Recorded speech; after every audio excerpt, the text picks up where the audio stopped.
Hello everyone, this is Suruchi here. Again, I'm welcoming you to my channel SST Classes by Suruchi. So, students, in the previous video, I have started Political Science Chapter 1 Power Sharing. And in the same podcast, I have finished two topics. One was the story of Belgium, and other was the story of Sri Lanka.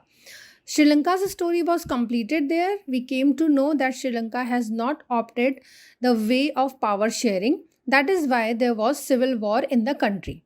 And Belgium's story was left. Half of the story we have studied in the previous video, and today we are going to start with the new topic, accommodation in Belgium. So let's continue with the topic. तो अभी हम लोग पढ़ने जा रहे हैं accommodation in Belgium. इसको पढ़ने से पहले स्टूडेंट्स मैं आपसे बस एक बात कहना चाहूंगी, अगर इससे पहले वाला वीडियो आपने नहीं देखा है, एक्सप्लेनेशन नहीं सुनी है, तो प्लीज उसे जरूर सुनिएगा, तभी आपको आगे की बात जो आज मैं पढ़ाने जा रही हूँ वो समझ में आएगी। चलिए पढ़ते हैं। अपनी बुक आप ओपन रखिए एंड हैव अ हाइलाइटर और अ पेंसिल। जो जो पॉइंट्स मैं बताती जाऊं, जो जो इंपॉर्टेंट पॉइंट्स होंगे उन्हें आप हाईलाइट भी करते चले। Okay, so accommodation in Belgium, the Belgian leaders took a different path.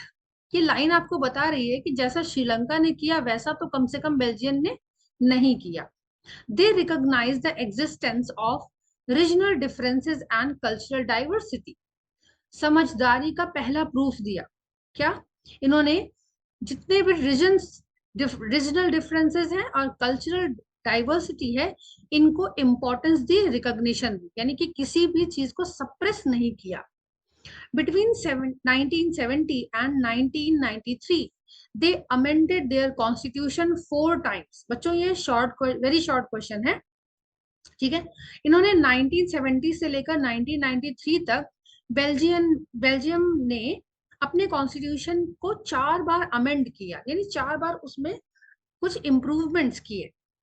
So as to work out an arrangement that would enable everyone to live together within the same country. In 4 amendments का purpose क्या था कि ऐसे rules, ऐसे sharing की जाए power की कि सारे जितने डाइवर्सिटी के लोग हैं वो यहाँ पर एक ही कंट्री में साथ साथ बिना किसी परेशानी के रह सके।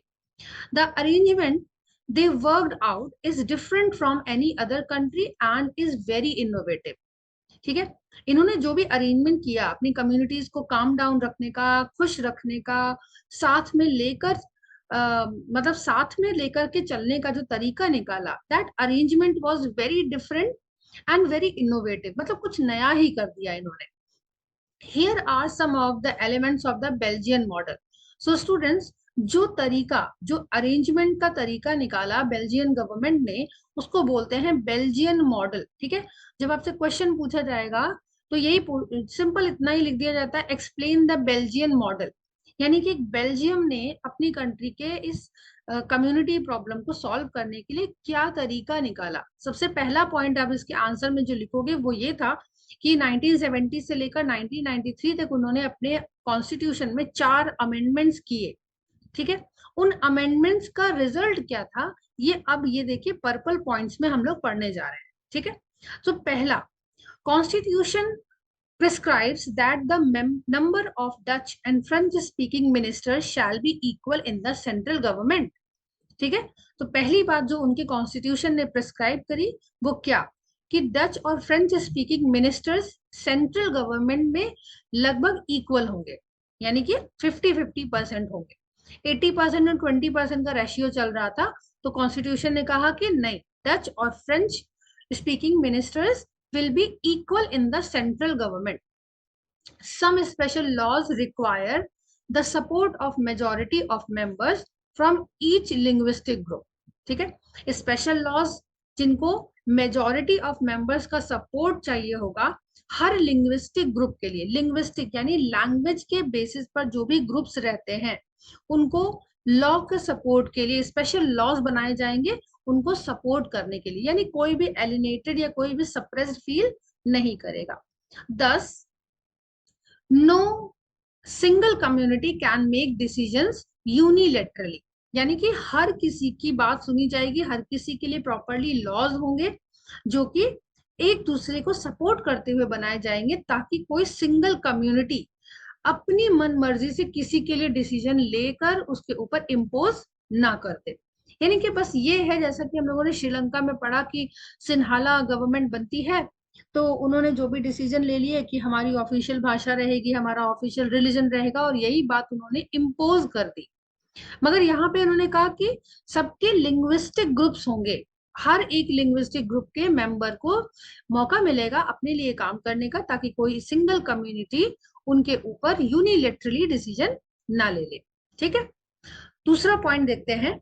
Many powers of the central government have been given to state governments of the two regions of the country.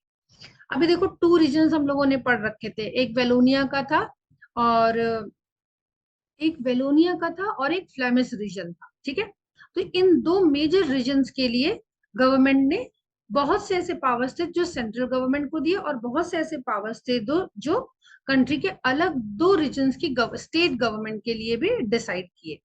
The state governments are not subordinate to the central government, और ये डिसाइड किया कि जो स्टेट गवर्नमेंट्स होंगी, अच्छा ये तो देश ऐसा था ना बेल्जियम, यहाँ पे दो ही रीजन्स थे। ठीक है, फिर भी इन्होंने इनके लिए स्टेट गवर्नमेंट का अरेंजमेंट किया और ये डिसाइड किया, ये डिक्लेयर किया कि स्टेट गवर्नमेंट सेंट्रल गवर्नमेंट की सबऑर्डिनेट नहीं होगी, वो उसके लिए आंसरेबल नहीं होगी। ठीक है, थर्ड पार्ट दिया हुआ है ब्रसल्स। अब यहाँ पे उन्होंने कैपिटल के लिए क्या अरेंजमेंट किए।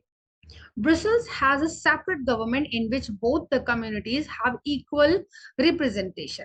The arrangement was done that the capital will have communities, both the communities which will having equal representation. I have already told you the 50-50% representatives would be there. The French speaking people accepted equal representation in Brussels because the Dutch speaking community has accepted equal representation in the central government. दोनों ने आपस में समझौता कर लिया। तो जब Dutch speaking community ने सेंट्रल गवर्नमेंट में इक्वल रिप्रेजेंटेशन की बात को एक्सेप्ट कर लिया, तो यहाँ फ्रेंच स्पीकिंग पीपल ने भी ब्रसल्स में डच स्पीकिंग कम्युनिटी के 50% रिप्रेजेंटेशन को एक्सेप्ट कर लिया। ठीक है, see this is an example of mutual understanding and mutual cooperation. ठीक है, कहीं पे उन्होंने कॉम्प्रोमाइज किया और कहीं पे उन्होंने, ताकि दोनों को इक्वल रिप्रेजेंटेशन, दोनों में कंट्री में और कैपिटल में इक्वल रिप्रेजेंटेशन उन्हें मिल सके। ठीक है, तो यहाँ पे आपको ये बेल्जियन मॉडल हम लोगों ने पढ़ा है 3 पॉइंट। नेक्स्ट देखते हैं, फोर्थ पॉइंट एक दे रखा है जो कि अपने आप में यूनिक है। जिस यूनिकनेस की बात की जा रही थी, जिस इनोवेटिव आइडिया की बात की जा रही थी, वो इनोवेटिव आइडिया ये है फोर्थ पॉइंट पे। Apart from the central and state government there is a third kind of government. देखो बच्चों, जैसे हमारी कंट्री में भी पावर का जो डिवीजन है, वर्टिकल पावर डिवीजन जो है, वो क्या है, सेंट्रल गवर्नमेंट होता है टॉप पे, फिर मिडिल में आता है स्टेट गवर्नमेंट, फिर बॉटम में आता है लोकल सेल्फ गवर्नमेंट। ठीक है, लोकल सेल्फ गवर्नमेंट भी दो पार्ट्स में होता है, म्युनिसिपैलिटी और होता है ग्राम पंचायत। ठीक है, इसी तरह से देखो यहाँ बेल्जियम ने भी कुछ ऐसा ही किया है। टॉप पे क्या रखा है, सेंट्रल गवर्नमेंट, उसके बाद रखा स्टेट गवर्नमेंट। तीसरा उन्होंने जो तरीका निकाला वो क्या था, थर्ड टीयर ऑफ गवर्नमेंट जो उन्होंने बनाया वो था कम्युनिटी गवर्नमेंट। ठीक है, यानी कि अभी यहाँ पे आपके मन में एक बात आ रही होगी कि अरे जर्मन को तो बिल्कुल ही इग्नोर कर दिया है।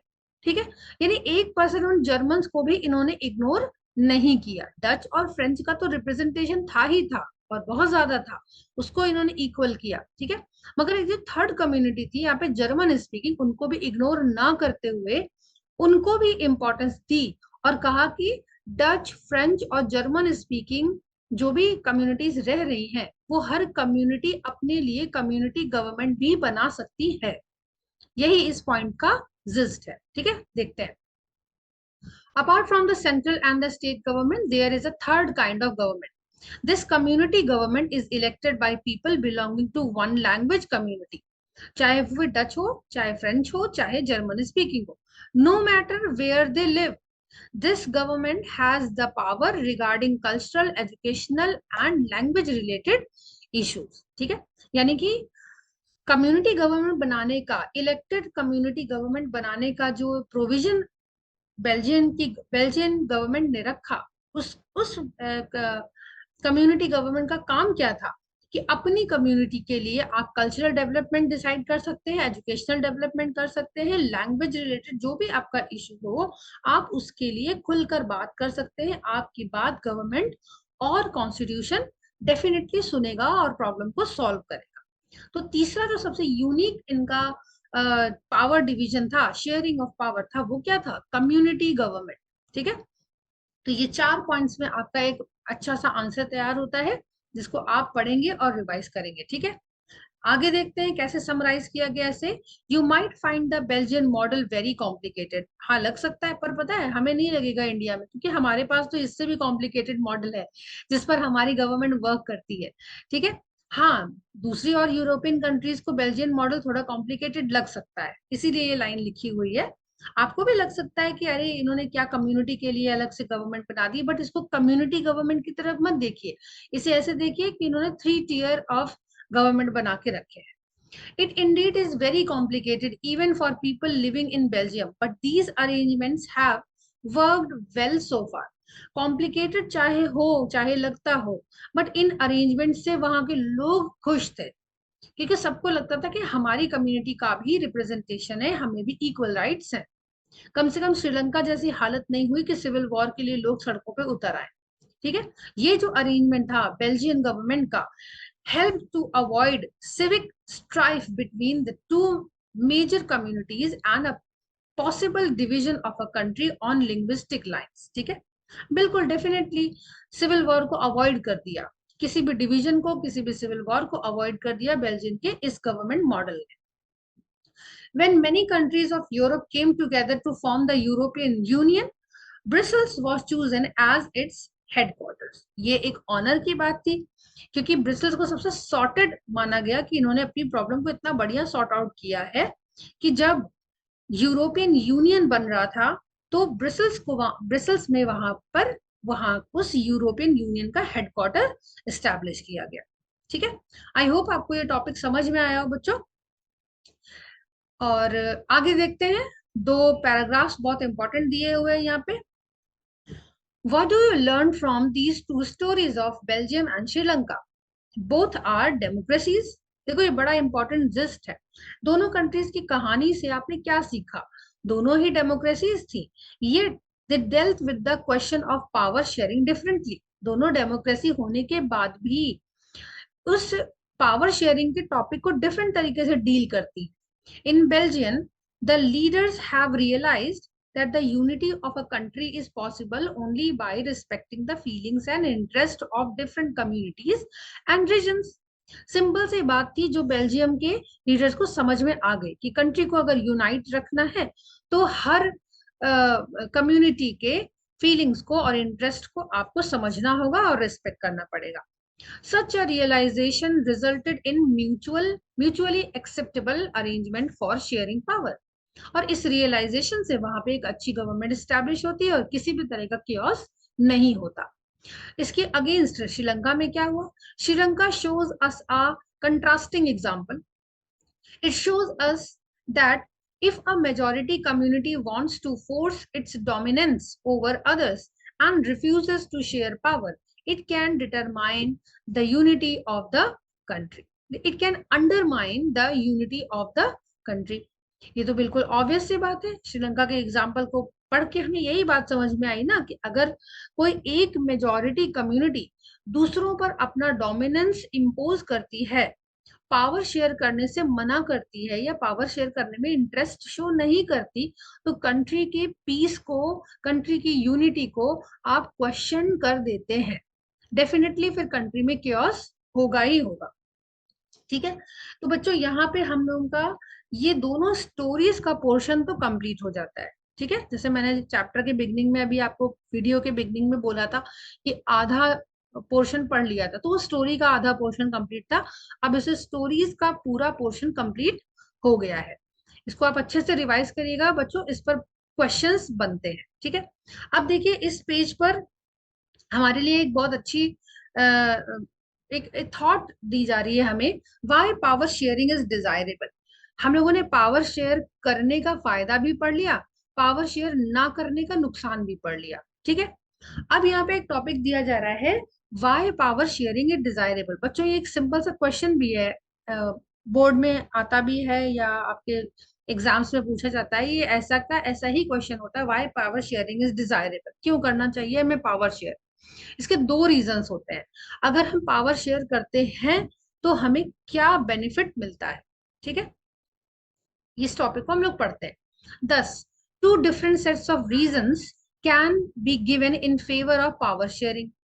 दो बातें हैं यहाँ पर जिसको हम समझ सकते हैं पावर शेयरिंग के लिए। फर्स्टली, अब हाईलाइट यूज करिए आप हाइलाइटर और इसको अंडरलाइन करते चलिएगा। ठीक है, firstly power sharing is good because it helps to reduce the possibility of conflict between social group।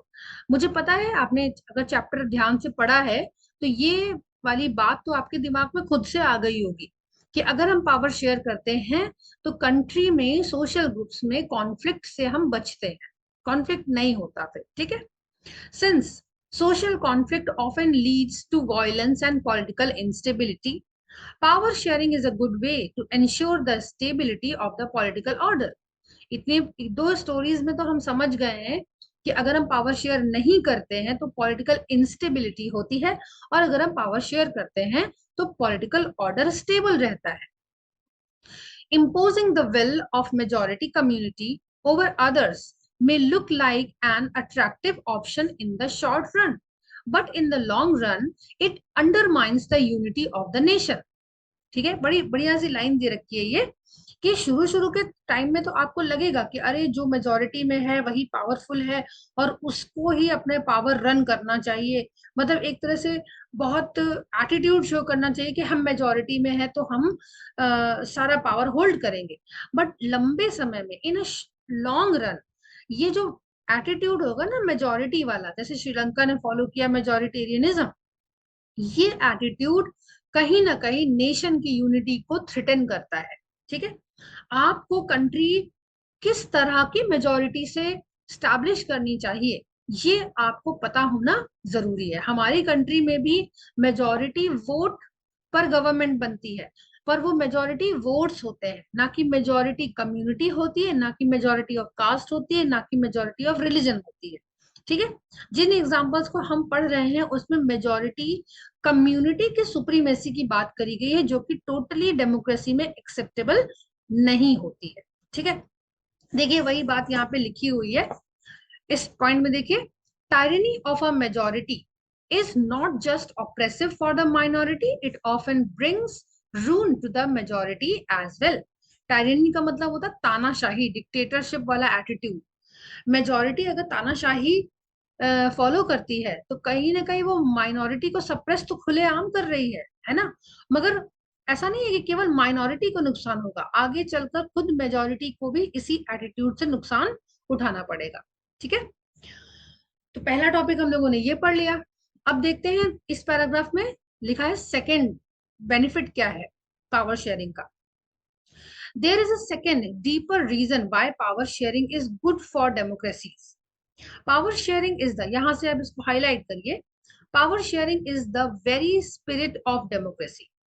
A democratic ruling A democratic rule involves sharing power with those affected by its exercise and who have to live with its effect। Democratic rule में power sharing बहुत जरूरी है क्योंकि हमें ये पता होना चाहिए जिस पावर के अंडर हमारी कंट्री चलने वाली है उसका इम्पैक्ट, उसका इफेक्ट दूसरों की लाइफ पर क्या होने वाला है। ठीक है, people have a right to be consulted. Power किसके साथ शेयर होना है या पावर किसके साथ शेयर नहीं होना है, इसके लिए लोगों को कंसल्ट किया जाना जरूरी होता है। On how they R be govern, कैसा गवर्न होना चाहते हैं लोग, मतलब लोगों को पता होना चाहिए सबके पास कितना पावर है, कैसे काम हो सकता है, कितने में हम सेटिस्फाई रह सकते हैं। A legitimate government is one where citizens through participation acquire a stake in the system। बिल्कुल सही बात लिखी है यहाँ पे, एक लेजिटिमेट गवर्नमेंट। लेजिटिमेट गवर्नमेंट का मतलब होता है एक लीगल गवर्नमेंट वही है जहां पे आपके सिटीजन्स पार्टिसिपेट करते हो किसी भी डिसीजन मेकिंग में, ताकि उनको ये लगे कि एक सिस्टम का वो भी हिस्सा है। ऐसा ना हो कि एक मेजोरिटी ही सारे डिसीजन ले रही है, दूसरी मेजोरिटी को लग रहा है कि भाई हमसे भी तो पूछा होता कि हम क्या चाहते हैं, हमें ये डिसीजन पसंद है कि नहीं है। ठीक है।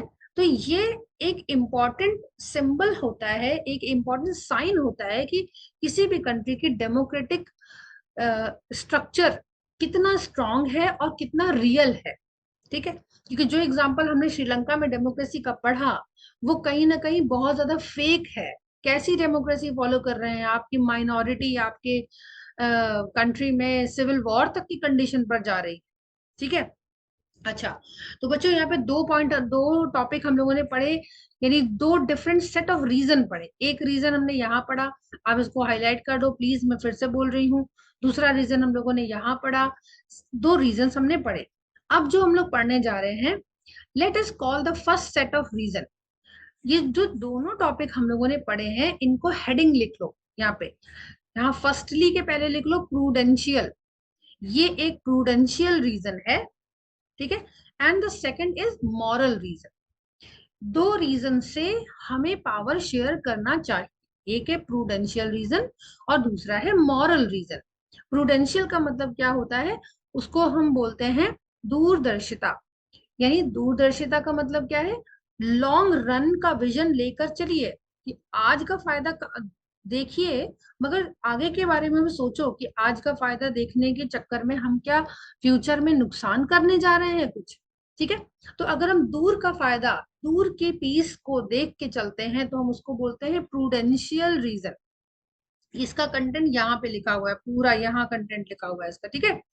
फर्स्टली का मतलब यहाँ पे फर्स्टली का हेडिंग हो जाएगा प्रूडेंशियल रीजन, और जो यहाँ पे सेकंड रीजन लिखा है, ये क्या है, मॉरल रीजन।